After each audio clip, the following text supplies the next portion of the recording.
Hello everybody, it's Nikki here.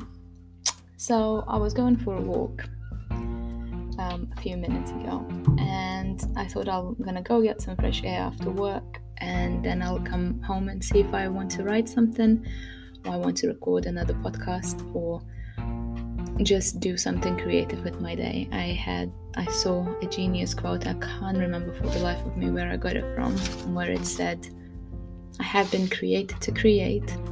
From now on, every day, I will find something creative to do with my life." And I put it on a post-it note, and I got it in front of me at my work desk. And I thought, you know what? I'm actually going to do something creative with myself. I do have an idea for a book cooking in my head right now. Actually, several books as usual. I got like 5 running, and everything. I always get distracted, if I'm honest. It's not that I get distracted from doing it by something stupid. It's just it opens a new door, and then a new door, and then a new door, and then a new door, and I just, sorry, my cat is a bit, what's up? And then I just cannot finish anything. And that's why that was one of the reasons why I decided to start podcasting, because those little things that come to me, I really struggle to put them all in a book, in like 10 books even, because it's all kind of, my thoughts just vary from day to day, depending on what I've seen, what I read, what I dreamt of. Just in general, I just get triggered to, I know a lot of people call them downloads, maybe they are, I don't know, I just get triggered and these thoughts are coming in. And because it's difficult sometimes, right? Even if you have a partner as well, if you're just gonna come off with this random stuff at that person every day, not everybody's wired the same, you know what I mean? So it's either me, right, journaling everything in my journal as my personal thoughts, or me writing or somewhere digitally to think that, maybe one day it's gonna become something, and maybe it will, but right now I'm still kind of levitating in my creativity. I cannot find my center of gravity yet. So I've got songs cooking, I got books cooking, I got these episodes, I got my Patreon page, which I haven't touched for months, but I wrote a couple of things there as well. I just don't know, it's pouring out of me all directions, if I'm honest. And I thought the easiest thing for me to do would be to just talk about whatever I want to talk, take on that quote, do something creative with my life every day. So to me, this is creative as well. I'm sitting here talking, right? I'm not gonna have to do much with it, probably not gonna do any editing, if I'm honest, but it's creative from a sense that it's allowing me discovering my true self, I suppose, and what my purpose is creative process as well in my head. So it's not me as everybody's used to see me. There are friends, obviously, and there are people in my life who would open up to me, and it's quite easy. Sometimes it's just people at the grocery store queuing up in a massive queue. They just come in and they just come to me and start talking about their lives. But it's random stuff like that where I help people in a little way, maybe brighten up their day, maybe pay for somebody else's eyebrows because I can see she's completely naked and she's been care of something. It's little things like that I can do good in the world, but it's also me just talking about just random stuff. That's why I called my whole brand the Nikki World, because I just see the world differently. And my aim is not to teach. If you learn something, it's amazing. But my aim is not to teach. Don't think that I'm superior than anybody else. I just think we all need to appreciate the fact that we're all unique in our own little ways. So I want to express myself simply because what I realized is that I matter, and you matter as well. We are all unique with our unique experiences and knowledge and our perspectives, our perceptions. We are all wired differently, as I said. But so we see the world through, only you can see the world through your own eyes, right? So there's such a unique view, unless you're completely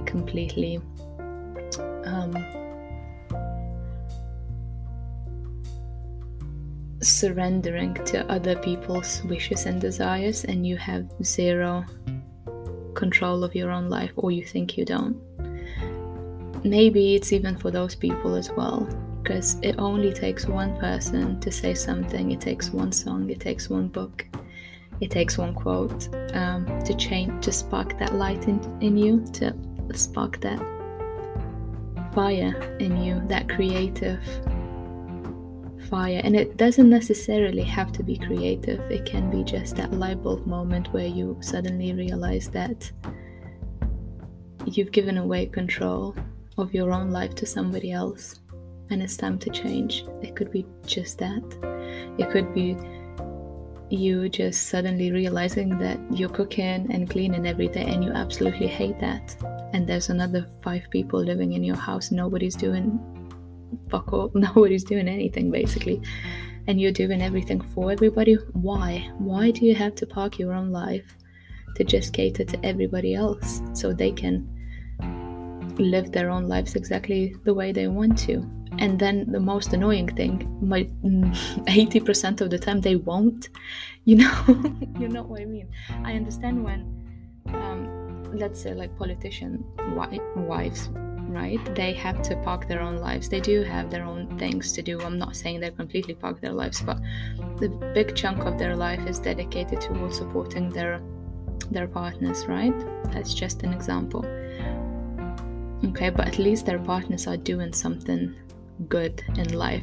Imagine if you're in a situation where you live, as I said, with another 5 people, and you work full time, and after work you do all the cooking, the cleaning, you make sure everybody's ready for school, everybody's ready for work, there's enough sheets, enough towels, enough clothes, everything's taken care of, right? And then when you look around at what they're doing with all of that free time that you've given them, basically by doing everything, you know, by completely taking any kind of responsibilities away from them aside from work and school, and you look around suddenly while you're cutting those carrots in the kitchen, completely exhausted, you look at them and they're watching telly, or they're scrolling on the phone, or they're just eating chips and just saying, "Mom, can you get me some milk?" Since you're in the kitchen, while you're actually cooking 3 separate dinners for 5 people, because somebody's vegetarian, someone's on the diet, and someone just wants cheese, you know. Don't you then feel defeated that you're wasting your own life, or you're putting yourself at the back seat? It's not even a back seat at that point. You're actually putting yourself in the boot of a car and allowing everybody else to drive wherever they want to. And they only get you out of that fucking boot on the Mother's Day, or your birthday, right? It's not necessarily, this example was a woman, but it could be like anyone really, any situation. It could be that you don't even have kids and you feel like that. It's just whatever your situation is. My only wish and desire for you would be for you to kind of just stop for a minute, get yourself, and I'm gonna keep saying that until the day I die, I think, when you hit the rock bottom like this, where you just stand there and watch everybody and think, what the hell am I doing with my own life? Don't scream, don't shout, don't do anything. Just call work the following day and say, I'm not coming. Just disappear. They don't need to know where you are. You just disappear. Turn your phone off, or put it on the flight mode. Listen to the music. Go to the beach. Go to the woods. Go to the park. Be by yourself. Just leave the house. Leave your usual environment. Go somewhere and just really think. Just meditate on it. Just meditate on it and just try and understand and decide what you want to do next. And as I said, I'm a big advocate of actually taking some decent time off as well from work, and if possible from everybody else. I know it's not always gonna be possible, depending which country you're in, depending what kind of job you're doing, depending what your work-life situation is. You know, it might be that you have many responsibilities and many dependents who are very vulnerable without you, and you can't actually do it. But try and negotiate with someone half day. I don't know, just get yourself, there is always a way to get at least a few hours for yourself where you can just go somewhere, be by yourself, connect with nature, and just think, is this, if I only have one lifetime, is this how I want to spend it? If I die tomorrow, would I be happy? Would I be proud? Have I done everything right? Have I done everything I wanted? What was stopping me? Why did I even have this need to just sacrifice all of my time to cater for everybody else? What's missing in me? Am I longing for that from somebody and I never get that? Am I overcompensating what I'm not getting myself?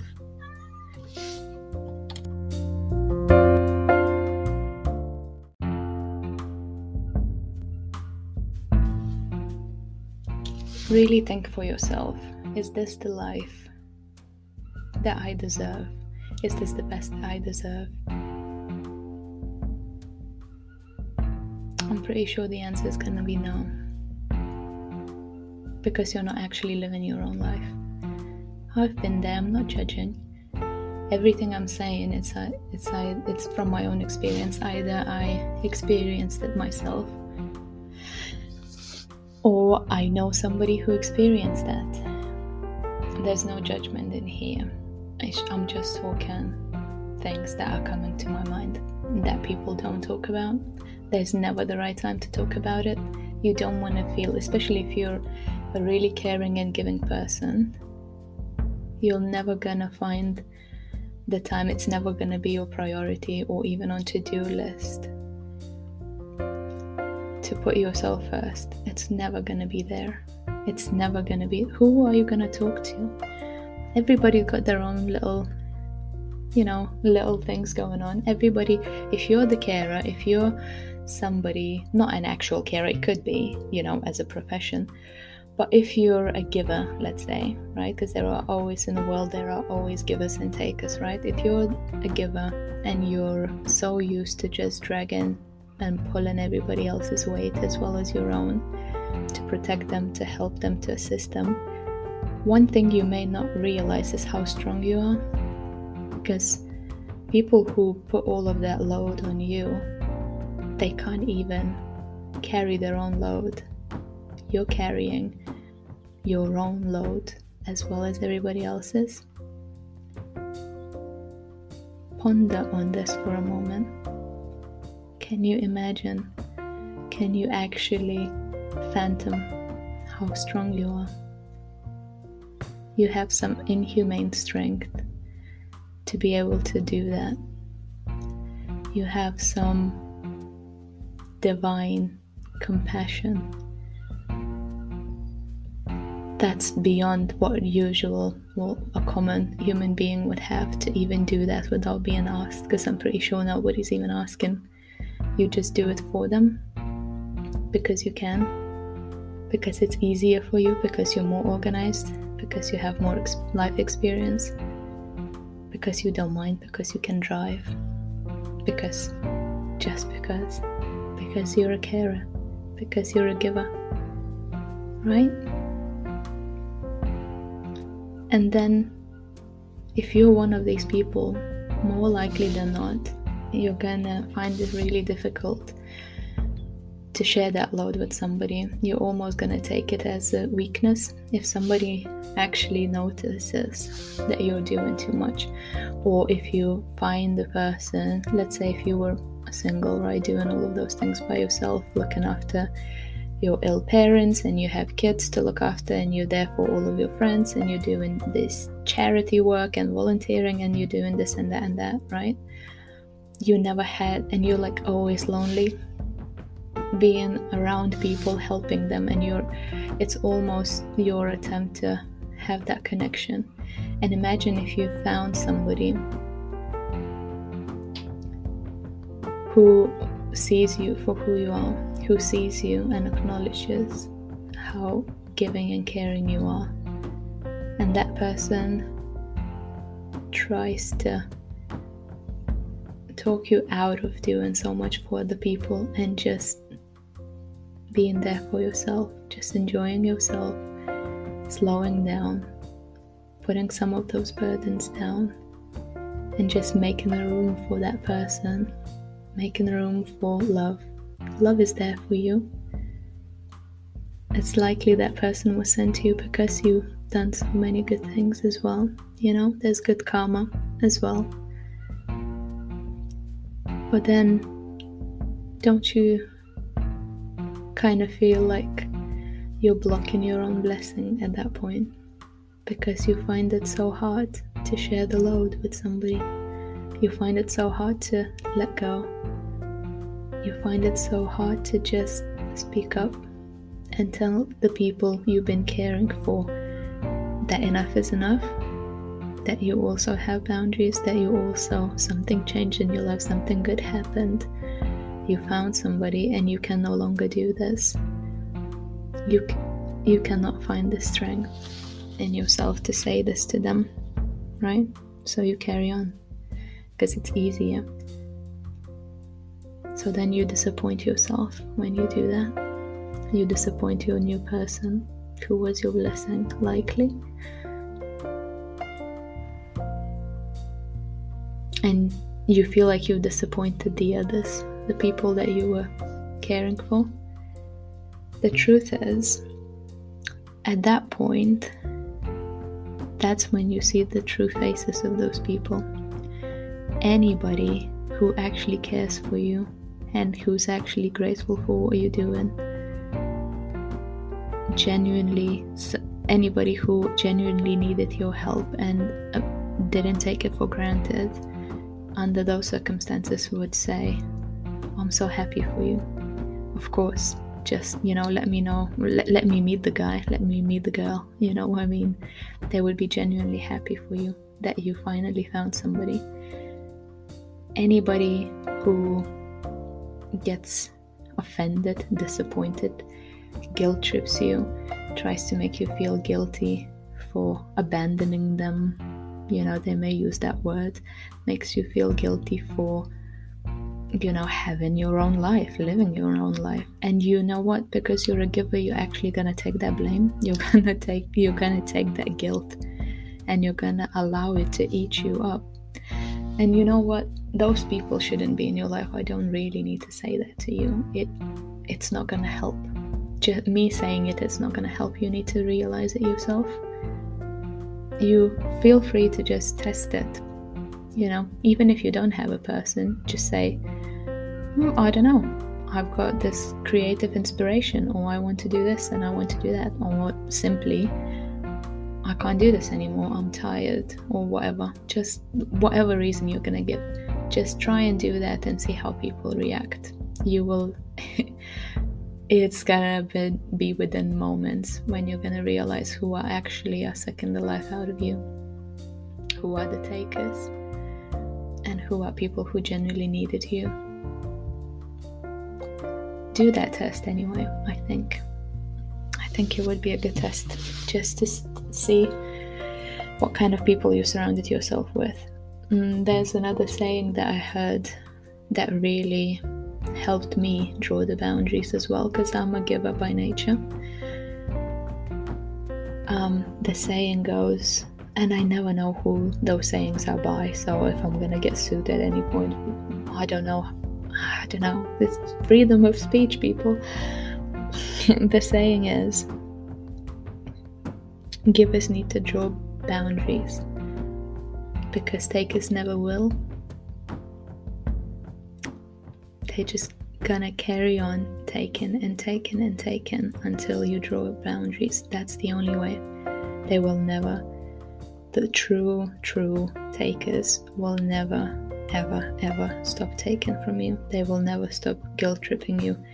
They may give you a week or 2 weeks break, a month even. They're still gonna come back and they're gonna make you feel guilty. They're gonna suck the energy out of you again, because you are so strong. When you do all of those things, I'm not saying they're doing it consciously. Okay, I'm not saying they're all narcissists, they're all horrible people, they're all sociopaths and blah blah blah. I'm not, it's one extreme. Maybe they are. Don't know. Hopefully not all of them, at least, if you're in that situation, run. But hopefully it's not all of them. It's by nature, if you look from the energy perspective, and I'm going to talk a lot about energies and stuff, it's not a lot of things that we blame people for are not actually their fault. It's the energy surrounding them, and the energy can be affected by many factors. Usually it's the environment as well. They just, by nature, the energy is taken or giving. Like, you're a taker or you're a giver. You're never both. And you always, if you're a taker, you can give as well a little bit, but your aim will always, consciously or unconsciously, if you're a taker who's giving back to the giver for once, you will always expect something back. If you're a giver, you're gonna give without expecting anything back. It's unconditional. It's natural. It's genuine. You do it out of compassion, consciously or unconsciously as well.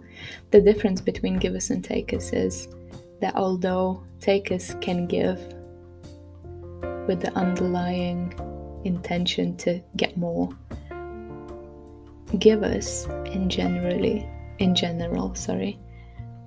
really struggle to take.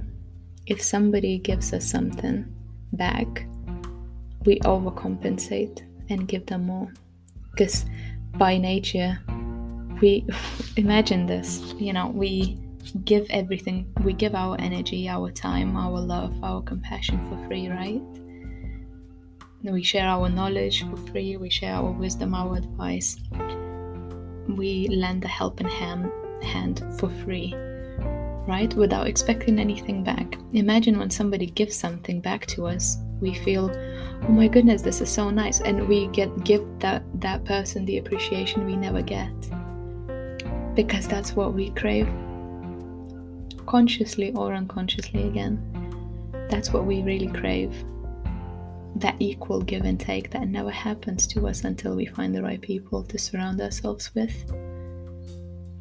You can get it from a child, you can get it from a pet. That's unconditional. Everything be after that, as we evolve as humans, and it just becomes, the energies mess up. That equal give and take is gone. You cannot. You need to really consciously maintain that to keep it in a good balance. Or you need to, by consciously maintaining it, is even finding the right people to surround yourself with. People that don't drain you at the end of the day, people who actually charge you. If you're in the room full of givers, when you're a giver yourself, you're gonna feel amazing. You're just gonna charge each other. You're not gonna feel depleted, but you're somehow, even though maybe neither of you are gonna actually give anything to anybody, like tangible or even advice or anything. It's just being surrounded by the like-minded people, by the energies that vibrate on the same frequency. That's gonna charge you. So once you identify the people who are not there for your highest good, they don't care about your well-being, they don't care about anything, they only care about what they can get from you.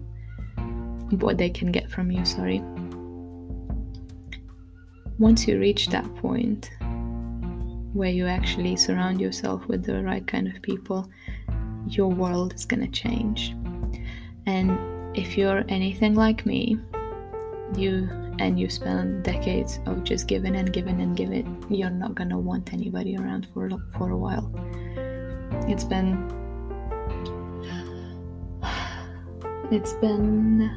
7 months now that I live by myself with my cat, and I get my equal give and take from him of the energies, of the love, of the affection, and it's wonderful. And I only allow several people in my life, and in physical there's only even less so in the physical that I can actually allow in my home that I want around me. Every time I meet with them, I feel happy and I feel joy. I don't want it all the time. There are some people who are energy, like femish for other people's energy. They get charged on that, but that's only because you're out of balance. There's a leakage somewhere. Imagine that you're this massive goblet of gold water, if you like not even water, it's like liquid gold pouring out of that golden goblet or or like a holy grail of energy, right? So energy is fluid. You imagine it how you want. It could be water flowing, it could be like anything you like, anything liquidy, right? So anything that flows, it could be, the smoke in the air just dancing around. It's up to you how you imagine it. Everybody's different, right? But if you feel like you need to be around people all the time and they charge you, your little goblet or your little holy grail, your little cup is leaking somewhere. You shouldn't need anybody else around you to keep you going, to top up the energy. You meditating, you're just spending time with yourself, you're aligning with yourself, you're finding that inner peace through journaling, through talking to yourself even. That's what I've done. I talk to myself all the time. Some people talk to their pets as well, or just writing. I don't know. To me, that was the answer. I don't know what else can it be. Some people, instead of meditating, they spend time painting or listening to the music. I spent many years, my meditation was listening to the music. It got me out of all sorts of situations. But that was because I found that when I'm in a very dark place and I put some rock or metal music, I developed this skill where I always find the right songs for the right moment in terms of the lyrics. And once you find the right lyrics for that specific moment and somebody screams them, you don't have to scream, because your thoughts get expressed, not through you, right? And that's the beauty of music as well. Not through you, it's someone else's thoughts, but they chose to share them with everybody. And that's exactly why you're gaining your sanity back right now listening to that song. It's as simple as that. It's always a choice for us to keep everything inside, and it's always a choice to share it with somebody. And sometimes you're in such a dark place and you're a giver and you don't want to burden anybody that there are helplines. Everybody knows that. There are free helplines where you can just call for emotional support on free numbers, right? I don't know if it's available in your country. Again, I'm really sorry if it isn't. There are forums where you can talk to complete strangers.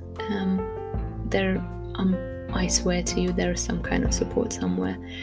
But I'm a big believer that you shouldn't, and you don't need to, and you don't have to look for help outside of yourself.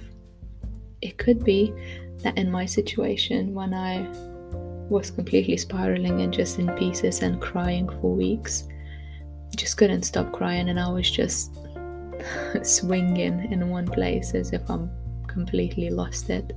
and looking at one spot somewhere. The telly is on, we're allegedly watching a movie, but I'm just staring at the spot on the floor somewhere in a completely different direction than the telly. And I look insane, right? But in my head, there's so much chatter going on.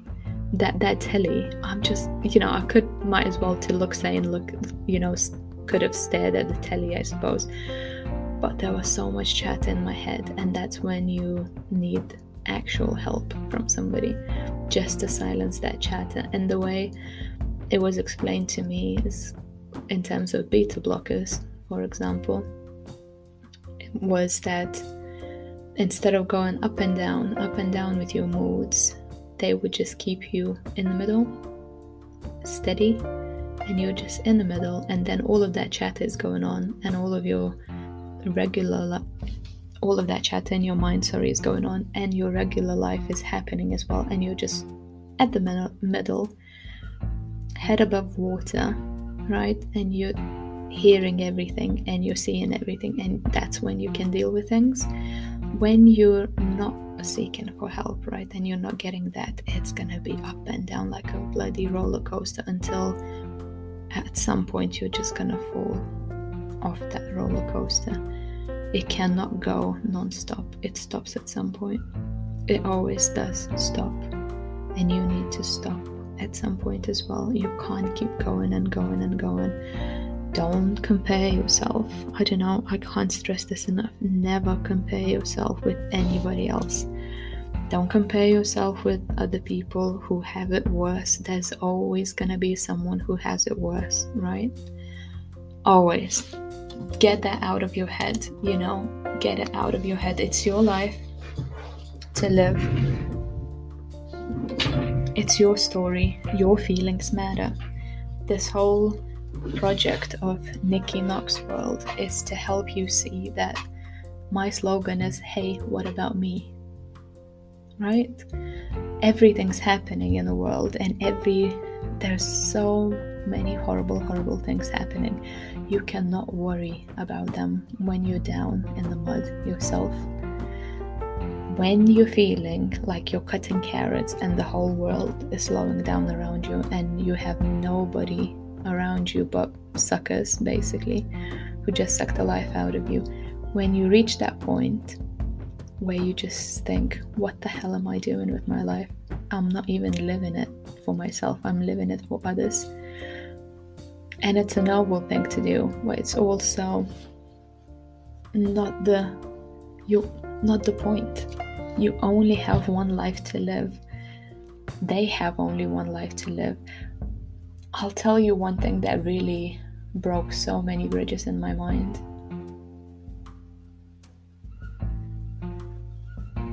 When you do so many things for other people, right?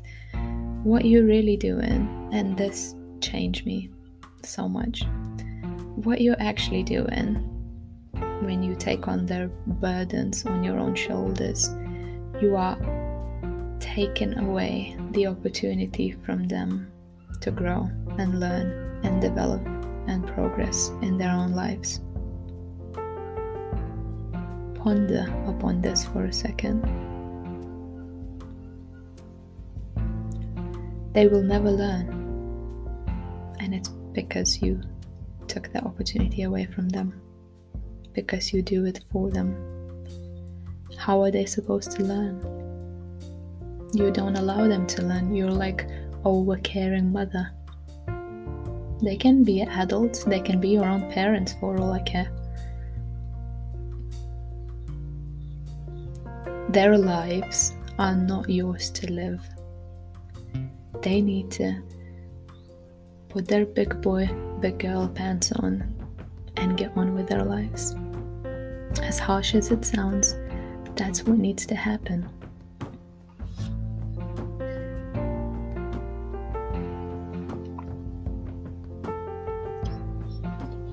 And people become needy, and there are so many takers because there are so many givers.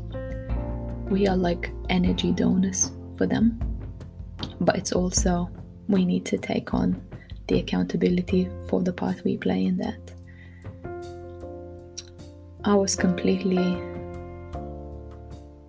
shocked and devastated. I thought I was just being a good person, and whenever I get mistreated or used or abused or whatever, taken advantage of, I would just go, at least I know that my conscience is clear because I came from the right place. Whatever they've done, let it be. It came from a good place, right?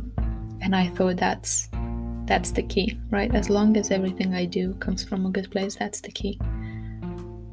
But really, it made me, that phrase alone made me really look back at how much damage I've actually done in the lives of the people I love by being the overbearing mother to them. They could have learned, they could have grown so much more hadn't I babysit them as I did my whole life. It's not okay. I need to take accountability for that. You need to take accountability for that. Nobody talks about these things. You need to really dig about these things as well. You are a wonderful person. I will say thank you if nobody else says thank you to you. You do an amazing job. You're an amazing, beautiful, beautiful soul. I don't want you to ever stop doing what you're doing, because you're just sharing your light and you have plenty of it, and you recharge yourself. You're like a self-running machine. Everybody's only taken from you. How do you even charge yourself? I know I used to charge myself at work because that's where I felt needed. That's where I felt in control, though, because I was always in the positions where I could just boss people around, basically. More simply because I have a dirty mouth. I think they get intimidated. Not that I was at the positions where I should be talking like that. I'm just, by nature, I am evil little shit. Don't sound like it now, but you'll see the other faces of me in other podcasts. But that's where I used to charge, replenish my resources, basically refill my cup. And when I got home, when I was surrounded by the people who are supposed to be the closest people to me, who should have my best interest at their own hearts, I would get depleted again. Because they're so used to taking. And there's an element of my own fault in that as well. I allowed that to happen. I allowed, even me ending up in the situation where I'm this mega giver with an empty cup. It's my fault. It's hard to admit that to yourself. It is hard. But you're not going to heal until you admit that. Because that's the only way to stop doing it. When you actually see it, recognize it, accept it, and you deal with the whole forgiveness process. But you need to forgive to yourself first. It's easy to forgive others because you never, up to this point, probably up to you've done the test of pulling your energy back from them, you never even thought that it's anything wrong with them taking things from you. You probably didn't even see that they're taken. You probably just saw that you're just being a decent person, you're just being a good person, and if you can take over their burdens, why wouldn't you? But the thing is, there are so many people who just wouldn't. If they could find anyone who would take on their burdens, they would just jump on that opportunity any day, any minute of any day. And there are a lot of takers there. The only way for you to take back the control of your own life is to actually admit that's what's happening. That's what I allow to happen. I won't do this any longer. I deserve better. That's why I'm saying, and I'm asking you, take some time Put everything into perspective. See how much you're getting from anybody and how much you're given. Is that equal give and take? It's not.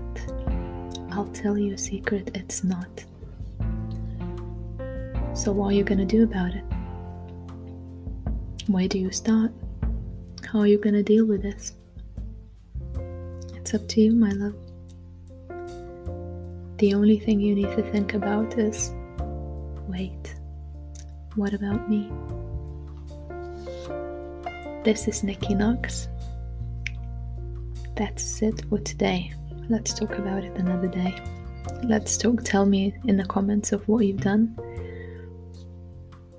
Talk to me, email me, share your stories.